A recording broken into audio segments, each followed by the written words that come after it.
In the news this week, Roger Cook gets a pass or fail from the start. The public reveals whether they're confident on the new Premier's ability in an exclusive WAMN News poll. Also tonight, real solutions to deal with young offenders. Trauma expert speaks out following damning Banksia Hill report. Fix housing and health. What do progressive politicians expect from Roger Cook? And later, Dr. Andrew Miller's comment. This is The Evening News with Ivan Loom and Maliva Thorne. Good evening. Roger Cook gets a good start in public confidence over his ability to govern Western Australia, with an exclusive WAMN News poll showing close to 50% of participated viewers gave Mr. Cook the confidence vote over his premiership abilities. Meanwhile, other audiences have different views. Peter Kennedy begins our coverage. Polling is very interesting. It shows that 46% of those polled are very confident in Roger Cook's ability as the new Premier. 35% though, not confident, and another 11% say, well, average, and there's 8% who distrust Roger Cook. So it's a reasonable foundation for him to work on at the start of his premiership, although the issue of not confident, 35%, he's got to work on that, and he's got to win those people over to give them confidence in him, and the thing he's got to do is deliver on the commitments that he makes. So Roger Cook, experienced politician, has been health minister in the past, deputy leader of the Labor Party for a long time, has taken over as deputy premier and been acting premier. Experienced politician, good performance as far as very confident is concerned, but he's also got to win those sections of the voters over who are not very confident in his capacity. But it's a reasonably good start. He's an experienced politician. He's got some challenges. He's got the issue of hospitals as being an ongoing problem for the state government. Also the issue, the hot button issue at the moment, Banksia Hill for young offenders, and the reports on Banksia Hill very damning, to say the least. The good thing for the government is concerned with Banksia Hill, it's not a big vote changer. However, people like to see prisons running properly, running efficiently, and the stories coming out of Banksia Hill are not good. But as some other politicians have said in the past, the prisons are not meant to be five-star hotels, but prisoners also need to be treated properly, juvenile offenders particularly. So they're the issues as far as Banksia Hill is concerned. There are also, as I said, the hospital issue has been there for a long time, and also housing is a problem for the government. Rental housing, affordable housing. So their issues, they would be high on Roger Cook's agenda. But one other thing, which I think is worth mentioning at this stage, there will be a by-election for Mark McGowan's old seat of Rockingham. Labor will win the by-election, there's no doubt about that. But the Liberal Party should be in the field. There's been suggestions that the Liberal Party might duck it on the basis that it can't win. However, this is why the Liberal Party should be in the field. Mark McGowan had an overwhelming victory at the last state election. Huge, dominated the seat. And as I say, I expect Labor to win again with a pretty useful majority. However, the Liberals should be in the field because the Labor vote will be down. Presumably, the Liberal vote will be up. And that's the sort of fillip that the Liberal Party needs right now. A swing against the government and a swing to their candidate. And if they can achieve that, it gives them something to chew on as the state election gets closer. Whether the Liberals are in the field, of course, is up to them. But I believe that they should be there. Peter Kennedy, WAMN News. The damning report into WA's only juvenile detention centre, Banksia Hill, was made public this week. With the government under a new premier, a youth trauma expert is putting his solutions forward with a track record of success. Jerry Georgiatis from the National Suicide Prevention and Trauma Recovery Project says better support for children who are released from juvenile detention is needed. And there's support on the outside. The real work is done on the outside, so they don't reoffend. They improve their safety nets. Many have weak safety nets, some have even dangerous safety nets, some have no safety net whatsoever. They're transient, they're housing insecure, they're on their own. Some of them are orphans, many of them are homeless children with a street presence, and not just in other forms of homelessness. They're street present, they're pavement sleepers. We've got really young ones. Let's remember that 10, 11 and 12-year-olds are in Banksia Hill. and 10 and 11 and 12-year-olds are also on the street present. So we're releasing some kids into street present homelessness and not supporting them. I can tell you that there are orphans. I've worked with them, that we have failed. Or Department of Corrective Services failed and Department of Communities have failed them. And how do you fail orphans? What children's court in the world should be incarcerating orphans in children's prisons instead of a culture of support and ongoing psychosocial supports and assists that just don't exist. We don't make the investments in the supports that should exist, and the solutions are purely support, and we do none of that stuff. I can speak with authority, as I said earlier before, because I was in Banksia during the quarantine, the pandemic in WA. We started that very same day. We de-escalated every single incident. That's all they wanted us for the incidences, to make sure that the guards were safe, the personnel was safe, but the personnel was at their lowest numbers ever. We de-escalated every potential incident. We worked with them in their compounds. We didn't work from offices. We didn't work from safe spaces. We worked with them. We gave as much work as we could. We worked beyond the limit to restorative work, and I reduced the prison population of the girls, female prisoner population in 8 weeks, from 18 when I went in to 7 on the last day on May the 22nd of 2020. The facility is something that's been recommended for years now by the Inspector of Custodial Services. Yep. Is your feeling that that is something that is required? Well, look, technically speaking, this is day one for me as Premier and day one for Minister Papalia as the Minister for Corrective Services. We'll get some briefings over the coming days.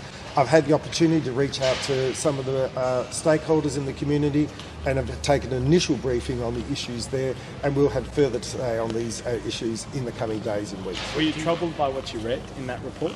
Well, look, I think we're all concerned that we aren't providing the best possible facility for these young people. We are providing the safest environment for those staff in that particular facility, and we want to make sure that we can address those issues. Hi there.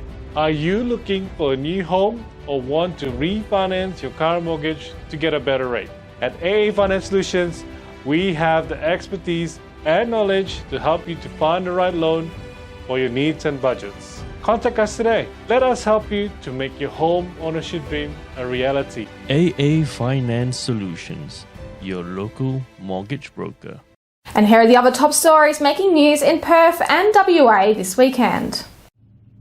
The new Metronet Lakelands train station officially opened today, with Premier Roger Cook and Deputy Premier Rita Saffioti boarded the first train towards Mandurah. The Lakeland train station is located between Mandurah and Warnbro stations, equipped with 400 car parks, secure bicycle storage facilities, a bus station, kiss and ride facilities, 2 rail platforms, pedestrian overpass with Aboriginal artwork. To mark the occasion, a community event was held at the station from midday to 2 p.m. with children's entertainment, face painting, giveaways and sausage sizzle. Free travel is being offered across the entire Transperth network, with the first ever weekday citybound service leaving Mandurah at 4:47 a.m. tomorrow and arriving at Lakeland Station at 4:51 a.m. A police officer is in critical condition after he was run over by a car and escort. The incident happened on Thursday when authorities were following a car wearing stolen license plates. The vehicle of interest came to a halt on Escort Place in Escort. Officers tried to reprimand 3 occupants of the car, and during the struggle, an officer was allegedly run over and dragged beneath the car. CPR was administered immediately by other police officers. The officer received critical injuries and was sent to Royal Perth Hospital. A 23-year-old man from Belmont has been charged with act of intent to prevent arrest, caused grievous bodily harm to any person, reckless driving to escape pursuit by police, possession of a prohibited drug, and other offences. He was refused bail and appeared at the Perth Magistrates Court on Friday. The first train built in Western Australia in more than 3 decades is about to be tested on railway lines. The C-Series train is 143 metres long and has almost 400 seats and will travel on the Mandurah and Joondalup lines. Rejuvenating the industry concerned with the construction of rail cars is meant to open up more jobs in WA. The new Premier, Roger Cook, said that West Aussies will be riding on brand new locally built trains by the time 2023 ends. Meanwhile, the Mitchell Freeway extension to Butler will be opened in July. Federal Infrastructure Minister Catherine King made the announcement following her visit to the Midland rail yards. The freeway extension means drivers can go north from Hester Avenue in Clarkson to Romeo Road North in Alkimos, with 3 new access points including Romeo Road, Butler Boulevard and Lucan Drive. There are growing calls to delay the implementation of WA's Aboriginal heritage laws, with fears it will create a red tape backlog for farmers and tradies across the state. Liberals MLC for Mining and Pastoral Regions Neil Thompson has backed the campaign by lodging a petition on behalf of the Pastoral and Graziers Association in WA. The association is urging the government to delay the act for 6 months in order to set up proper processes. Under these new laws, every land in Western Australia bigger than 1,100 square metres will need activities permit to clear trees, build fences, digging farm dams and footings. The Premier, on the other hand, rejected suggestions that the farming industry was left in the dark. WA's upcoming Premier Roger Cook and his deputy Rita Safiotti have unveiled their new team. There are significant shifts among ministers and their portfolios, with Police Minister Paul Papalia taking on corrective services, Bill Johnston focusing on state energy, Rita Safiotti gaining Treasury and tourism whilst holding on to transport, and John Carey taking on planning on top of his housing and homelessness portfolios. Meanwhile, major portfolios such as health and mental health will be retained by Mr Cook's leadership challenger, Amber Jade Sanderson. On the other hand, Sue Ellery, who may retire this term, will continue her role as Minister for Finance, Commerce and Women's Interests. MP David Michael joins the Cook Government Cabinet as the Minister for Road Safety, Ports and Local Government. And now here's AMA WA spokesman Dr. Andrew Miller with his weekly medical and news commentary. Hi, thanks for your time. New Premier Roger Cook made some comments on Saturday which are a bit of concern to those of us in the health industry, because he said that basically they have the settings about right at the moment in WA. We know, of course, that we suffer from chronic difficult access to emergency department care, to mental health care, to elective surgery, and all of this is due to under-resourcing within the systems. We have less than the national average number of hospital beds per head of population.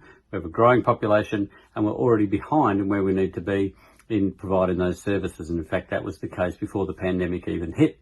We still have hundreds of people in hospital with COVID-related complications, and that's slowing everything else down as well.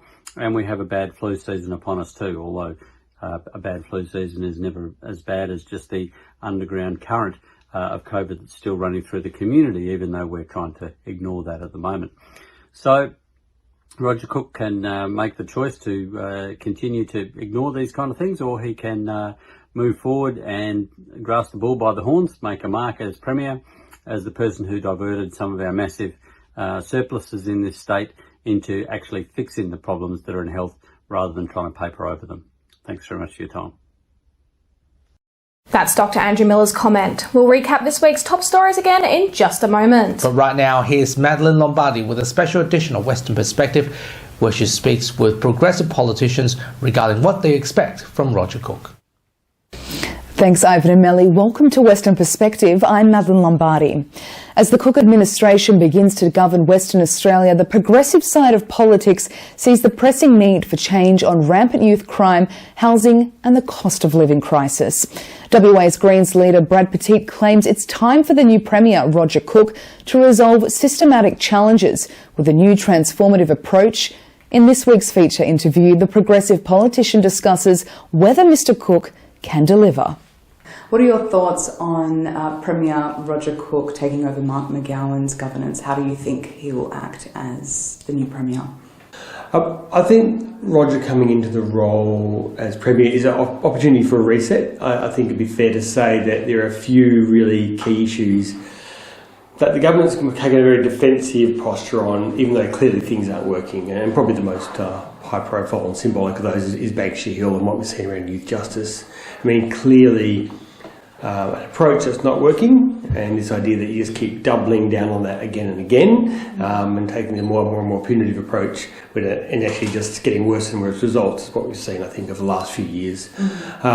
Every expert and all the evidence says that that kind of punitive approach doesn't work, and actually what these kids need, who are often, kids who have been through extraordinary trauma, who need to be in jail, no one's questioning that, but who've been through trauma, and actually what they need is help and a therapeutic approach to get their lives back on track. And locking them in what's ultimately solitary confinement, for 20 plus hours a day, with little support is not doing that, and that's why we're getting the reactions we are. And I think we need a much more trauma-informed approach. People like from Fiona Stanley to all the experts are very clear on what needs to happen if we're actually to help these kids. And actually, we all want these kids to get their lives back together, and the life of crime that's kind of led to this point is properly interrupted, and we can actually really help them. But I think what McGowan and Johnson doubling down on this kind of just go hard hasn't worked, and I really hope, and I think the early signs are that a Cook government could see something different. So standing on that as well, we're still in a Labor government overall. Do you believe there will be any sort of systemic change that will happen, or will it sort of stay relative and the same in that sense? Well, systemic change needs to happen, frankly. So, and just to give you an example, Banksia itself is so deeply broken on so many levels. As a facility, it's past its use by date. The idea that you've got kids on remand together with kids who will have long sentences, together with kids from the regions, with metro kids, it doesn't work. And look, I hope they look at all the big changes. A separate remand facility for young people. Actually proper kind of services and a trauma-informed approach for those who have long sentences. You've got all of those things together. I think I want this to happen. Even looking at new facilities out on country. And most importantly, properly resourcing and getting in front of actually the kind of services that actually get into communities so we don't get these kids in our jails in the first place. Let's talk about the Greens Party in particular now. What are the key issues the Greens will be emphasising for the Cook government to address before the 2025 state election? So there are a few. Obviously, the big changes in the youth justice space need to happen. There is another crisis that is underway in the housing and homelessness space, and it's only going to get worse. Whilst there has been good new investment in housing, obviously delivering that has been very hard, and we need a much more diverse approach around actually new housing, different kinds of housing, that actually properly recognises that we've got a crisis. We've got families living in cars. You've got women unable to escape domestic violence. We can't just continue with thinking because we're committed to a big spend of 1,000 houses a year, that's not going to solve it. We need new, immediate solutions now that can get people into housing. And that's some radical stuff. That's actually saying that the 5,000 Airbnb properties that are currently in Perth, they probably need to be incentivised to come out of Airbnb into longer-term housing. More than 20,000 of those across the state. In the regional areas, that applies equally importantly. These kind of I think innovative solutions need to be back on the table. Encouraging people who have holiday houses, second houses, to bring them back into the long-term market. A range of kind of quick builds that actually see housing made available right now for people, I think is going to be really important. And we haven't, so we are seeing some good movement in this space, but it needs to be much more holistic, much more innovative if we're to address the crisis that is right in front of us today. And just to give you another totally different example of what we would like to see, obviously the other key space where WA has been underperforming terribly is in climate, response to climate change and emissions. WA remains the only state where emissions have gone up since 2005, frankly emissions are projected to go up further in the decade that climate emissions, greenhouse gas emissions, need to come down radically. So WA needs to seriously actually work out what it's going to do. We've got a sexual emissions reductions process under place, but it's under-resourced. There's no immediate funding for actually how we can, as a community and as a state, bring our emissions down. Be it around electrifying our houses, electrifying our transport. There's a range of really great stuff we can do, but the state government needs to step up and provide some leadership. According to national poll figures, what are your concerns towards the vote for yes dropping in the Voice to Parliament campaign? Look, I mean, the Voice to Parliament is so important that we get a yes vote up. And I think I still have confidence that it will get up, but I think there needs to be much more conversation and understanding around what it is and unpacking it for people. Because people are like, oh, changing the Constitution is big. But I do think we have a modest proposal here, which is simply giving an advisory voice to the First Nations, for the First Peoples of this place, so that they can influence things that impact on them. I think it's rational, and most fair-minded Australians will support that, but there is a lot of work to be done around explaining that to people, getting over some concerns, and some of the misinformation that we're seeing floating around. Look, there's probably 4 or 5 months to go before the actual referendum. I'm confident that the more it's talked about, the stronger the yes vote will get, and so I think we just need to keep working on that. That was WA Greens leader Brad Petit. You can read our weekly premium news stories on the WAMN Extra News Club, supporting independent local news and keeping democracy strong. And now here's Leo Puglisi with what's coming up on 6 News Tonight. Thanks, guys. On 6 News, Donald Trump speaks publicly for the first time since being indicted. Lydia Thorpe calls for a boycott of the Voice to Parliament referendum. And Ted Kaczynski, the infamous Unabomber, dies in his prison cell at the age of 81. Watch live on our YouTube channel and our website, 6newsau.com. For now, though, it is back to you. Thanks, Leo. And that's all from Western Perspective this week. We'll be back with you next Sunday. Until then, Ivan and Melly, it's back to you two. Thanks, Maddie. And that's our weekly news and current affairs. We have the latest news on our website, wamnnews.com.au. Don't forget to subscribe to the WAMN Extra News Club so we can continue our work in the community. Full details on wamnnews.com.au/news/extra. From Melly and myself, wish you good health, good night. See you next Sunday. Thanks for watching.